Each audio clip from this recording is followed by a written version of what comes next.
ఆ పేరు మీద కూడా ఆపరేషన్ సింధూర్ రాజ్నాథ్ సింగ్ చెప్పారు హనుమంతుడి ఐడెంటిఫికేషన్ అదని. అయితే మనం కొంచెం ఒక సెంటిమెంట్‌గా, ఎమోషనల్‌గా ఫీల్ అవుతున్నాం. సింధూరం అంటే మన పహల్గామ్‌లో మగవాళ్ళని మాత్రమే, హిందువులని నిర్ధారించుకొని భార్య బిడ్డల ముందు మగవాళ్ళని మాత్రమే చంపారు. అంటే భారతీయ మహిళల సింధూరాన్ని తుడిచేశారు అన్న మీనింగ్‌లో మనం కొంచెం ఎమోషనల్‌గా ఫీల్ అవుతున్నాం. అట్లా తీసుకుంటున్నాం, అది సరే గాని హనుమంతుడికి ప్రతీక సింధూరం అంటే కాషాయం. సనాతన ధర్మానికి ప్రతీక కూడా కాషాయం. సింధూరం కాషాయ రంగులో ఉంటది. హనుమంతుడు ఒళ్ళంతా పూసుకునేది కాషాయం. అది మన సనాతన ధర్మానికి ప్రతీక కాషాయం. అంటే ఒళ్ళంతా పూసుకున్నాం మనం కాషాయాన్ని. ఎందుకంటే హిందువులా కాదా అని చూశారు కదా! హిందువులా కాదా అని నిర్ధారించుకొని చూసి మరీ చంపించారు కదా! హిందువులంటే ఏంటో చూపించాలి కదా మరి. చూపిస్తున్నాం. కాషాయం అంటే ఏంటో చూపించాలి గదా! చూపిస్తున్నాం.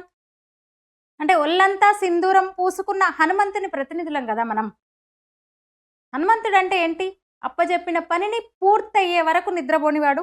అందుకని టార్గెట్ పూర్తయ్యే వరకు వెనక్కి తగ్గేదుండదు. ఆపరేషన్ సింధూర్ కొనసాగుతది.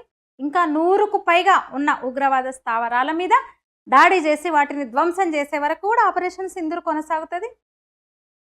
దానికోసం ఇక ఎవరు చేసే పని వాళ్ళు చేస్తున్నారు. ఇంక చైనా ఇందాక అనుకున్నాం సపోర్ట్ లేదసలు. తుప్పుపట్టిన ఆయుధాలు ఇచ్చిండంట.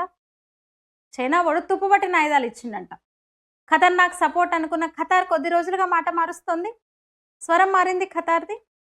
ఇక ఇక్కడ కమ్మీలి బ్రాండులు మొరుగుతూనే ఉన్నాయి. పట్టించుకోకుంటే మేలేమో. జస్ట్ గుర్తుపెట్టుకుందాం.